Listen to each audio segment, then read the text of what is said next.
like words like muted and frozen now have new meanings, right? Susanah, meet Cheryl. Cheryl, meet Susanah. Hello. Hi.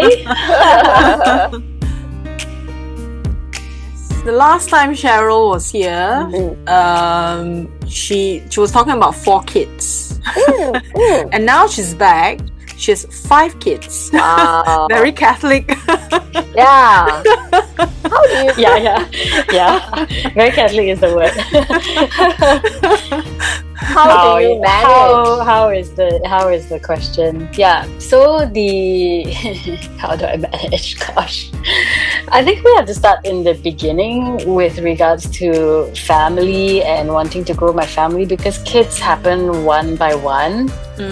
And so for someone with no kids to then look at me like 5, they fall off their chairs usually when they hear the news, or they look at me with this like really stunned, like they cannot math it kind of face.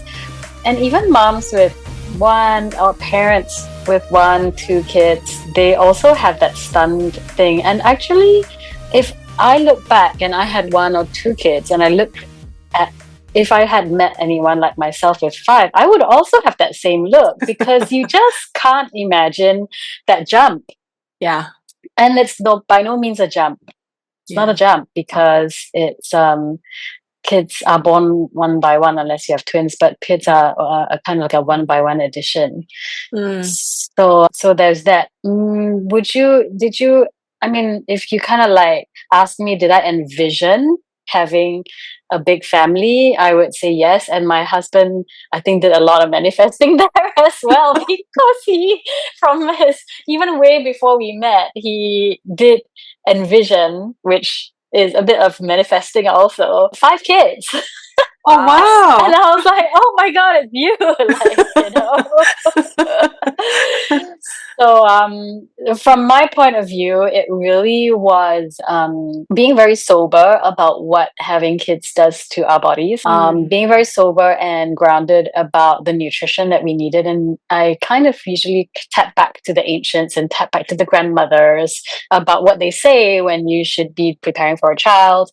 So I practiced that with fertility years, and then had the 1 child and then the second one, and like they all felt easy in comparison to what people are going through these days with all the fertility struggles. And so that's how I do it in a way. And of course, reaching out for support and for help as well, and building out actually the lifestyle and building out the family in such a way that I am kind of supported and wouldn't fall off the cliff with 2 or burn myself out with 3 or something like that. If that's something that I could kind of share with you. Yes. Sure. Of course, ask me more questions, and then I could bring this.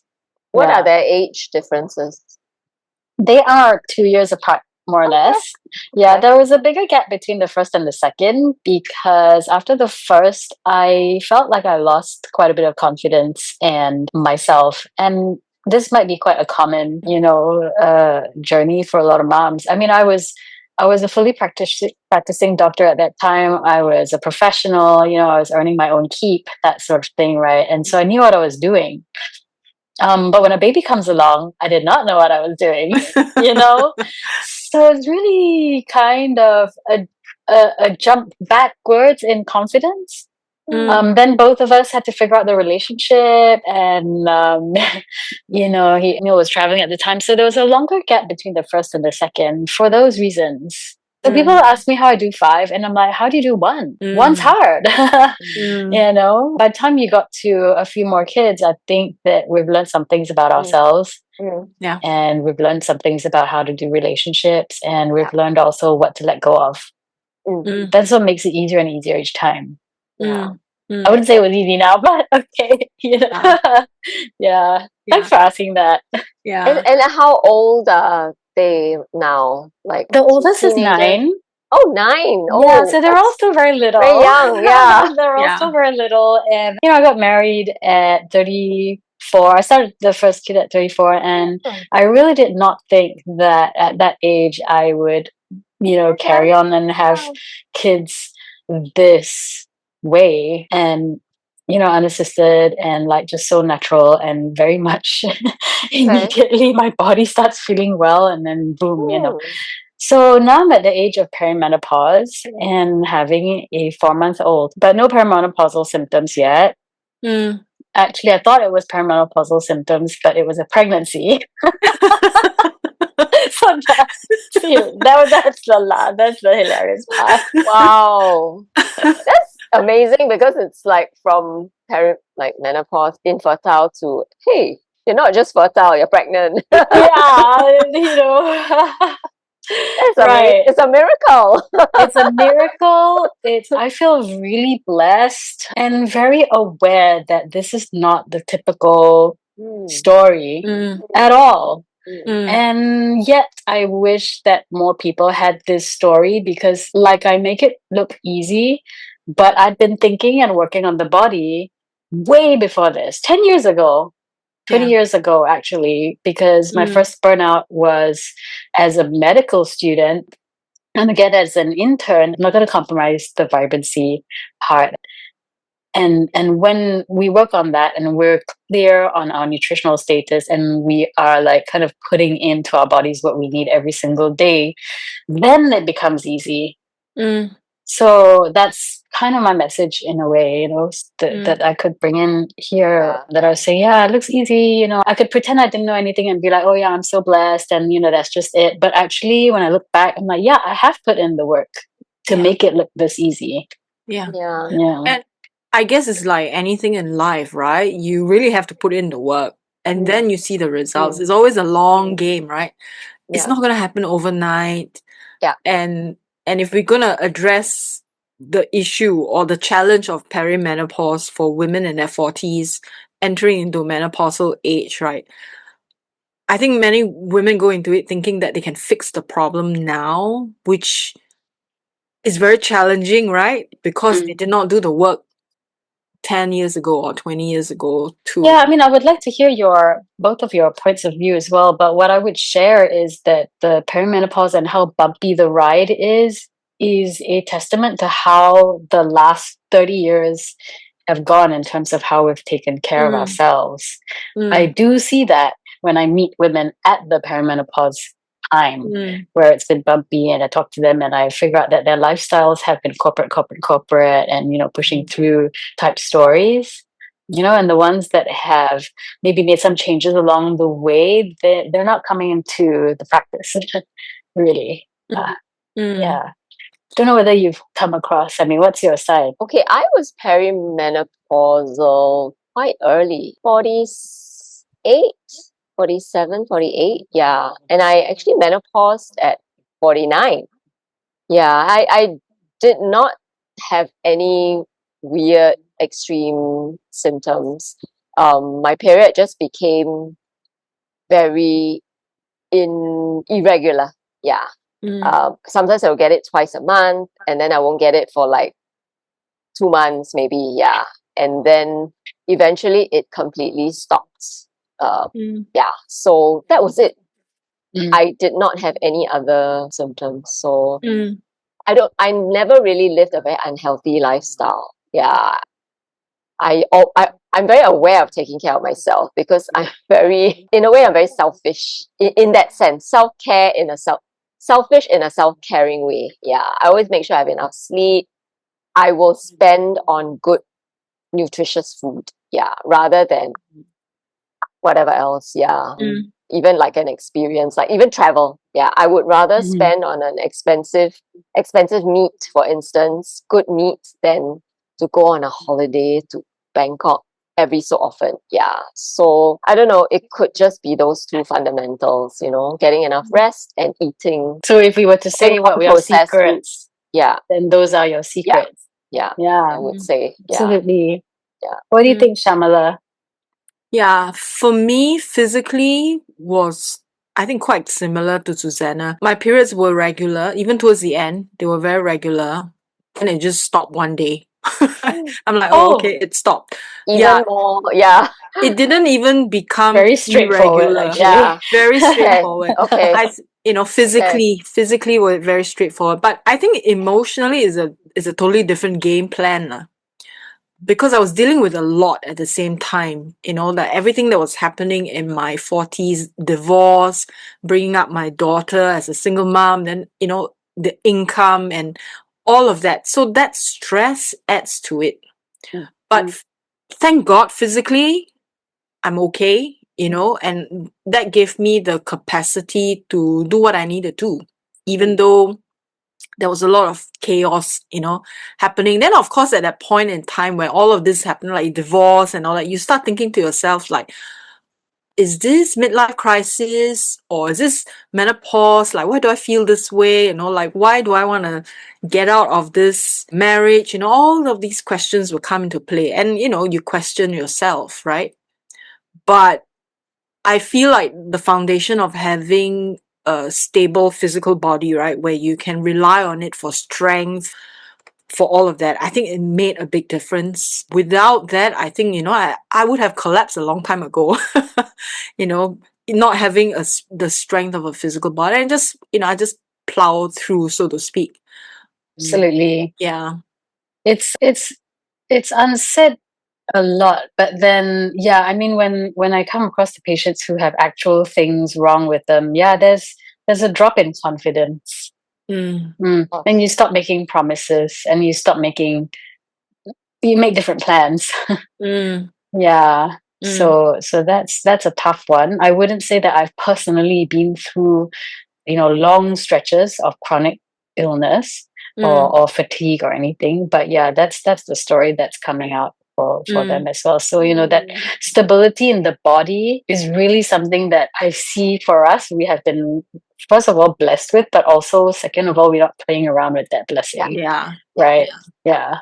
I don't know. I have many people around in my life who don't rest enough, and they eat whatever they want, like take a lot of processed food, a lot of unnecessary like sugar, and so every time I see people eating like that, I always think to myself, you're very brave to do that. Like, do you know what you're doing? It's like walking on a tightrope. Yeah. Wow. Yeah. So you can always actually see that for them. Yeah, it's like, okay, good luck I think to you. when they're younger, it's okay to, to Yes. indulge in these things. But as you But reach they're a not certain, young. They are people, I mean, my age, Do you think that they're doing it out of ignorance, or not ignorant, but living life on the wild side, I guess, or just they don't care enough? What is it? I think it's a bit of ignorance and a bit of no discipline. Yeah. Because you have to, come on, it is a sacrifice. I want to eat cake for breakfast, whenever, but I know what it does to me. So I have to make a decision. What do you want? Yeah. But most people don't prioritize that. They rather prioritize their desire to eat whatever they want. Yeah. So I think it's discipline. And before, Shamala was pointing out as well that, regarding the stress loop, right? And so actually here I would like to point out, could it be that these guys are on a stress loop? And by stress loop, I mean that they are already being very much driven by the cortisol and the dopamine and the rush and needing to, so all that stress can hijack our natural appetites in a way. And then therefore, even though it makes complete sense to eat proper at breakfast, and our bodies should be calibrated to want that good thing for ourselves, I find that those in the stress loops are ill calibrated as well. And I've been that way. I've experienced like low levels, but the whole like sugar cravings, and then you make the wrong choice. And when you make the wrong choice, you're in a little bit, you get into a spiral, and this spirals more and more. Yes. It's very hard to come out of because the calibration is incorrect already. That is so true. And I don't even think they're aware of it, that it is the stress that they're carrying that is triggering all this behavior. Or they'll say, I'm so stressed, I just want to reward myself. I just want to have this numb myself with ice cream or something. I think you're right. The word numbing comes out because it happens in our household actually as well. So, my husband will be like, "Oh yeah, we'll need a treat," and I used to grapple with this. I was like, "But the treats are so bad for you," and I think what we're associating as a treat is not correct. It's not a treat; it's harm. Yeah. Yes. And Self-harm. Yeah. self-harm. Self-harm. I mean, to put it very dramatically, because all he wanted was some cake lah. Okay, it wasn't true self-harm, but then it made me think about the collaborations that we have, and also the treat that was more language and culturally passed down from the parents, right? So there's so much in there also, rather than just stress. But yeah, the stress loop really will get you. It would. How would you put it, Shamala? Like where you are? Well, I mean, I'll describe one bit. Which is obviously the obvious spikes in cortisol. And when you are spiking in cortisol, then it puts you in a very sugar releasing situation. Your body will kind of want to burn off the sugar, or want to crave more sugar so that it can burn quickly for quick reactions. So it's a very wonderful adaptation that we have in our bodies. We're built wonderfully, and this can happen. But of course, what we perceive as stress now is ill collaborated. Somehow coming back to that word a lot today. And then we begin to rely on the sugar hits. Yeah. Yeah. So then your body can only really crave sugar, use sugar, crave sugar, use sugar, and become quite dependent on that. Yeah. This is not good news. I mean, because of course you then have to release a lot of insulin to try to take out that sugar from the bloodstream. And that also means that you're beginning to exhaust your pancreas in terms of how it's able to produce the insulin. And that's how people kind of push themselves into prediabetes and diabetes. A lot of the times it's also, people are quite ignorant about, I mean, when we talk about sugar, right? They think it's like the sugar, the white stuff that is on the donut. Sugar is more than that, right? So you can also have sugar spike if you take a lot of fruit, and if you take it at the wrong time. And that's something people don't know. So I have some, my clients, ladies in the 40s, so they're very stressed, right? So then I talk about, okay, maybe, you want to adjust what you're eating as well, because that could be also causing you the additional stress on top of what you're experiencing in your life. And they tell me things like, oh, but I don't take a lot of sugar. Then I say, okay, tell me what you ate. So there's a lot of carbs, a lot, like, little bit, fine. I mean, we can get carbs from fruit as well. That's fine, right? But if you eat it's like loaded, right? Oh, but I need it for energy. I said, but you don't need that much. What are some examples of what they're picking up? Pasta. They say sometimes instead of eating a proper meal, they rather have fruit because they're trying to lose weight. But it's like a lot of fruit, It's like eating this whole durian, thinking like, I'm on a diet. It's only durian, but the sugar. Sugar, yeah, that's true. That's true. Oh my God, yeah, you're right. And also, I will want to mention as well that a lot of the fruit are cultivated now to be much sweeter. So you don't have to add any sugar. You don't have to soak the fruit in sugar. It's already been cultivated hyper sweet. And I've recently had some pears, and I actually got sore throat right after eating the pear because the pear was so sweet. Oh. You would say it was natural, but it'd been cultivated already. So I just want to bring awareness to that part of things as well. Yeah. Mm. And I was going to say there's fruit and there's fruit too. There's like lower GI fruit, like all the berries, and then there's like cherries, which is like super sweet. Yeah. Or even I love cherries too. I think to eat a handful is fine, and it satiates you. But the problem with people is they cannot stop at like 4 or 5 at a handful. They will have the whole kg that they bought, as a snack in front of the TV. Yeah. So then it becomes very disordered food eating. Yeah. Yeah. That's why in our courses we talk about I'm very much a micronutrient lady, but I cannot go away from the fact that the macronutrients are just as important. So you guys were talking about sugars, and of course the sequence of eating being focusing on your high quality protein and your high quality fat first. That also means that the carbs will have less space or can kind of come as a third priority. They are important, but they just maybe want to be prioritized. Yeah. I mean, like bread as well. The instant you know those bread top bread, which is so soft and easy to chew, right? The minute it's in our saliva, it doesn't actually need any digesting by our gut to turn into sugar. So we've got enzymes in our saliva already. The more you chew it, the sweeter it becomes. That's because it's already being digested right there in your mouth and instantly turns into sugar. Yeah. Wow. Yeah. So it's like eating sugar. Yeah. So Spoonful of sugar. Correct. The spike, the spike will be very immediate, right? Yeah, so a solution to that would be to make sure that, okay, you know, if you're going to have bread, then perhaps you want to make sure that it's a wholemeal bread or it's eaten with something else as well. That can balance it out. It's not saying that the bread is bad. I think the combination and what you combine it with could be the key. Yeah. Yeah. I'm not sure whether Susanah was the one who sent me this TikTok video, the order of how you eat. Oh, yeah. Yes. Yeah. I might have So, been. Yeah. like But proteins first. all your veggies first. Like all the fiber.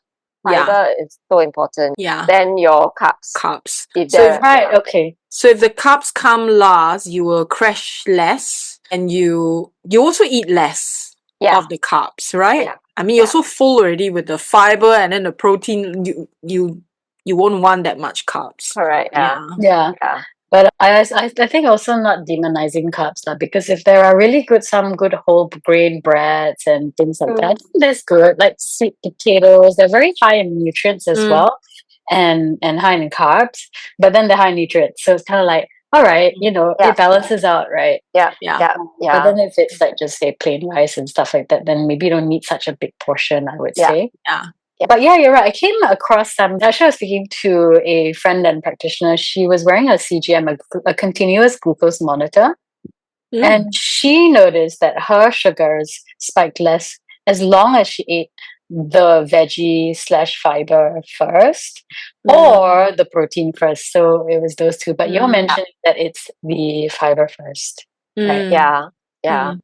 So how about these bread baskets in the Italian restaurants? You know, they serve you with good quality olive oil and balsamic vinegar. Yeah. I just said but then, you know, actually do you know that there is actually some wisdom around the olive oil and the balsamic? That bread and that carb might be different, but I need to kind of go back and verify this before I mention again. Okay. But you can also have it in your salad. The olive oil, the balsamic. That's right. Yeah. So and vegetables have carbs too. So you are still getting carbs.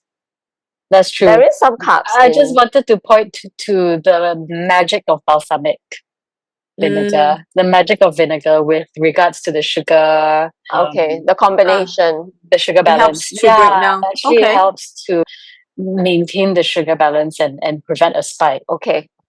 Because of the fat, right? Is it because of the fat? I don't think it's the fat. I think it's the vinegar. Yeah. It's the vinegar. I think a lot of diets, right, these days introduce a lot of vinegar. Like the Taiwanese way, they have a lot of like fruit vinegar, and before every course you take a sip of the vinegar to cut fat, like your digestion, right? And then after meal you take the vinegar as well. So there's a Taiwanese version, and then there's so many other versions where the vinegar plays such a big role. Correct. Yeah. So it's some kind of, maybe there's made from fermented foods as well. So this is like a gut, and I see that happening a lot in the Japanese cuisines as well.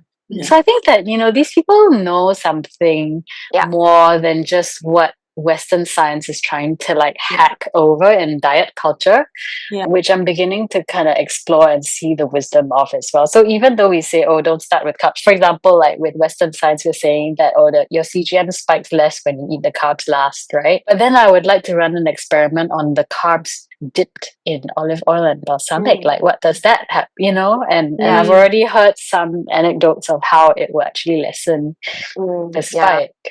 Which then you think, wow, the Italian culture has got it down then, you know, the Greek and Mediterranean, Yes. Yeah. Someone told me that if you freeze bread and then before you eat it, you microwave it or you toast it, sorry, not microwave, toast it, it actually cuts out a lot of the carbs. Is it true? Only with sourdough, is it? That's what I heard. Yeah, sourdough. I'm not sure about the rest, but with sourdough. Okay. So my sourdough is in the freezer all the time. Right. And it will last a long time, right? Because I don't have to eat them all up immediately. So I just toast it whenever I need it. So I'll just buy a loaf and it lasts me a long time because I don't eat bread every day. Yeah. So So I don't have the answer to that actually. I have no idea about whether the actual carb content lessens at all. I can't figure it out how it does that. But I also freeze my loaves because again, like Shamala, we don't eat that much. So I think the baseline is more about like, okay, you know, even if it's not frozen and there are carbs galore in like a buffet, like how would one and how should one eat, right? Especially in midlife and everything. And we've come to a conclusion that you would want to target your proteins and your fiber as a priority first. Actually, in that sense, the Western diet, the 3-course diet, makes sense because you always get your salad first, right? And then they'll give you your main course, which is a protein, and then you end with dessert. So in a way, they got it right, in a way. Whereas the Asian diet is like jampo everything. You know, you eat your nasi padang, you want your rendang with your rice and your vegetables, your sayur lodeh, everything is together. So but I try to eat that way even though it's nasi padang or nasi lemak for that matter. You just aim for the meat first, right? The meat, the veg, and then the rice. So but if it's very good nasi lemak rice, then you have to taste the rice I will first. eat it, you know, I will eat it. It's just But if I'm having, I'll tell you my weak spot as well. Like if I'm having anything with Japanese rice, and good Japanese rice, I'd be eating the rice first and a lot of it. So how? but they cook the rice with vinegar. So that's no, not always. No, not always. Only with the salmon. Only with the sushi. Okay. Only sushi they put vinegar and mirin actually, which is made with high fructose corn syrup. By the way, right? Yeah, sweet. Yeah, it's sweet. Okay. What to do? So the thing to do is like, you know, you're not gonna have Japanese rice as a meal every day, and you know you can leave that for your 20%, right? So 70% of the time you're not eating that way. 70% of the time you're actually eating very nutrient dense and wonderful that you can so-called have fun, and it doesn't kill you. That'll be, you know, that's kind of what I usually try to focus on in our household as well. It's important to teach children to eat properly because really it in the end, you know, they benefit so much when they grow up and when they grow older. Because I think many of, like in our generation, we were not really taught, you know, how to eat properly, and so there's no rules. It's like cowboy town. Whereas I find that kids nowadays, their parents are so well read and so careful about health. They're so much better. It's so cute. The other day I was handing out vitamins, so they were like little vitamin D vitamins to like my kids, and they had the neighbors over. So I was like, I guess these are vitamins, and I just told the little four-year-old what it was, and he was like, let me think. Okay, well, will this be okay with like sambucol and omega-3? Because I've already taken my sambucol and omega-3 today, and this is a 4-year-old, and I was like, oh my god, you're so cute. I know. I was like, I mean, you know, the doses Very in different. these vitamins are actually quite low. So I was like, oh, but so cute, right?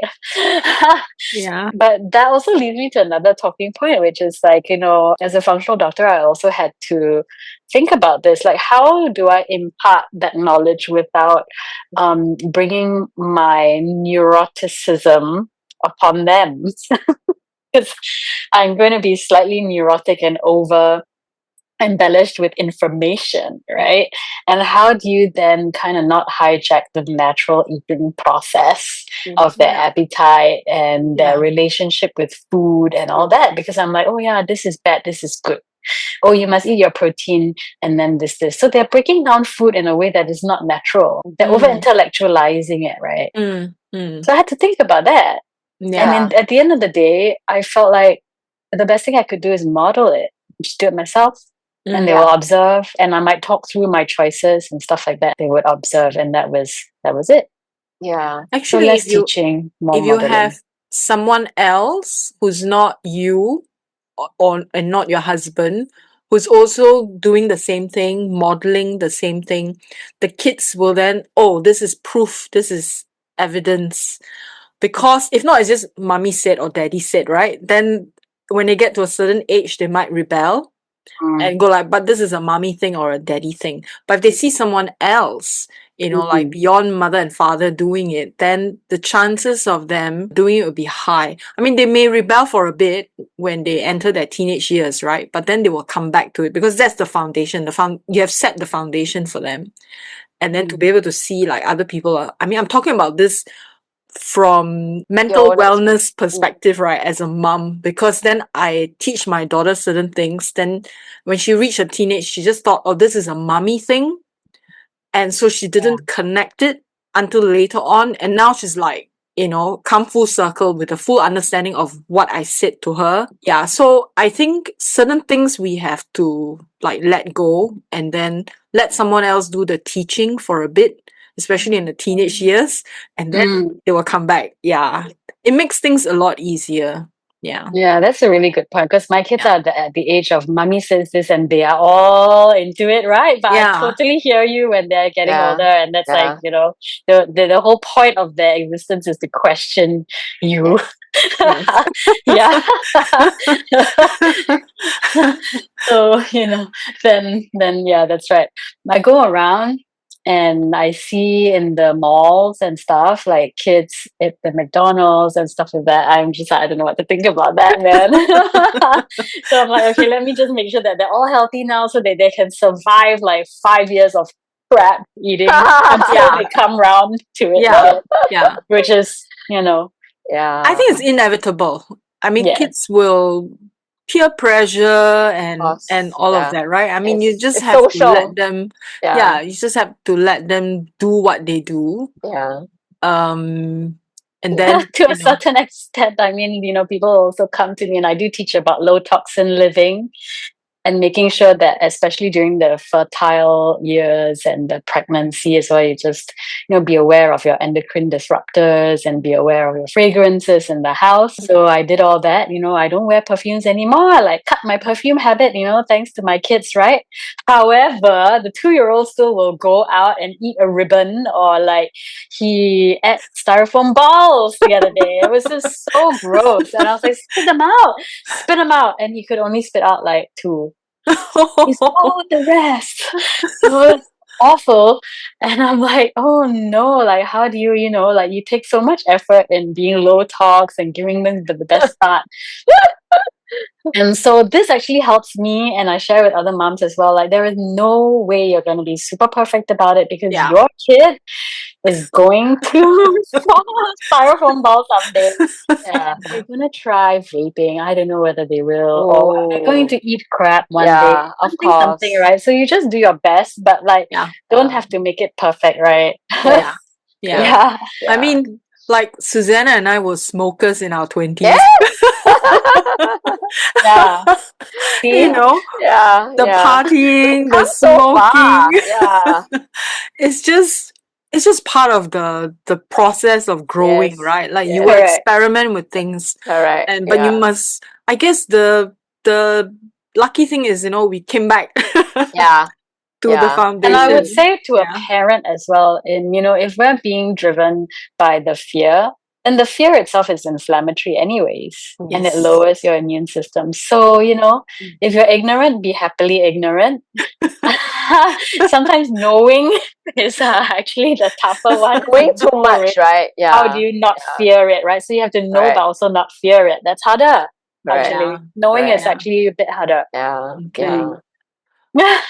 What about women then, or men for that matter, who are stuck in this loop we talked about earlier on, right? Where they take too much sugar and then they get stuck in this cycle. They don't know how to get out of it.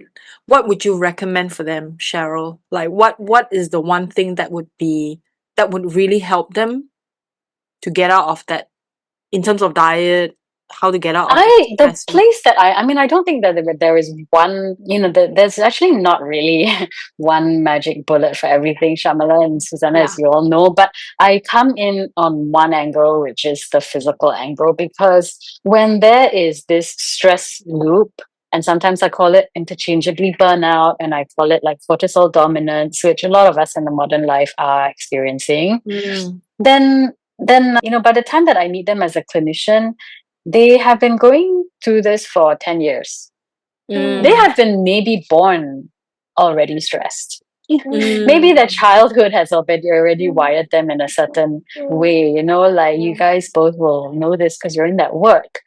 But where I start with is to meet them where they are depleted at.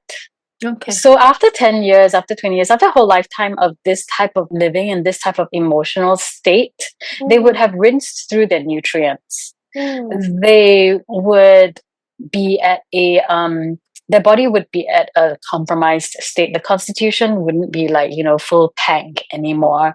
And so my approach at that point is to fill the tank up and then very quickly use the energy to go into the root of why they might be wiring themselves out that way. So many of my clients actually would work with me for a certain point, and then they will realize, yeah, you're right. I am driving myself somehow emotionally, and I'm going to use this renewed energy to now explore my emotional things. And then that's where they go to people like you or for counseling and to like kind of look at the other areas and the contributors to how they even get this way. But my approach is very much like, okay, you're depleted.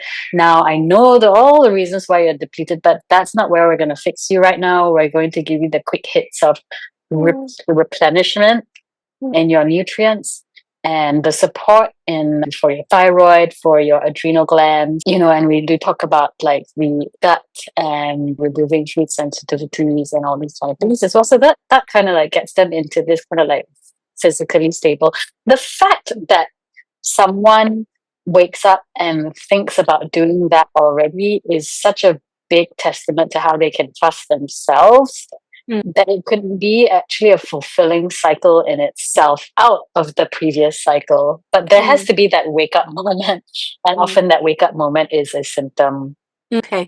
So I think diagnosis. this is something that most people don't know. Like when they're emotionally stressed or mentally stressed, they're actually depleting nutrients. They have no idea.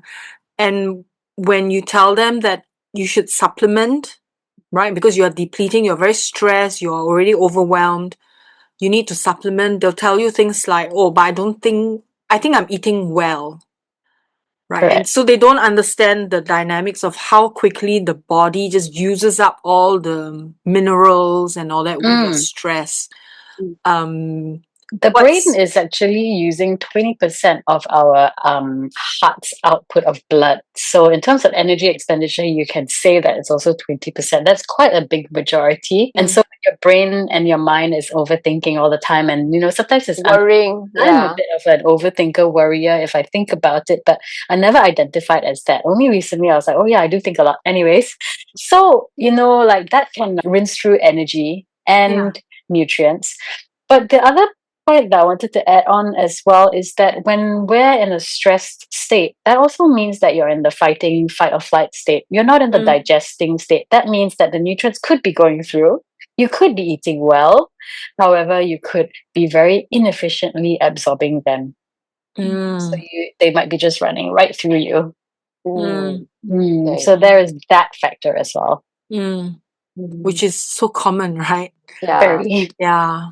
Very. Even in people who are fitspo people who are in the yoga scene, who are Pilates instructors, they treat themselves well, they eat well, and they eat very well, like super well, to put me to shame kind of thing, even with all the awareness that I have. And yet, what is it that is making them remain ill or weak or fatigued is the stress. It's the internal system and how we are driving ourselves. Yeah. That's why Shamala is like very much getting at the root of it. Yeah. Yeah. I think with a lot of my clients, sometimes I can tell immediately when, like, how much trauma they're still holding in their body. When they get things like just walking, they get cramps, or they feel faint, they feel like they have low blood pressure, or then I ask them a simple question like, are you taking any supplements? Are you taking magnesium? And usually the answer is no. So I would encourage them. I said, maybe because you're holding on to so much trauma, your body is still trying to process it out of your system, and you're using so much of your minerals and all that, you're not replenishing enough. You're not like eating. driving with the brakes on. Yeah. And then they take a lot of carbs but no protein. Then it just makes it worse. Yeah. The whole They want to thing. soothe. They want to self-soothe Yeah. with food. Yeah. And carbs is soothing, right? Yeah. Yeah. I was going to say that rest and sleep is the other thing that people don't get good quality of. Yeah. Or not enough. Yeah. Yeah. They either cannot sleep at night, so end up sleeping very little because they have to get up and start the day, or they think they sleep well but they're actually like snoring a lot and not taking in enough oxygen, and just because they slept, they were unconscious, they think that they actually rested, but in the morning they still feel tired. Yeah. It's a really big one, because I think that there's been a survey done globally as well, and Singaporeans are one of the people with the most sleep deprivation. And I don't know how exactly what questions they ask, but that's like, wow, I don't we are number one for a lot of things, including this.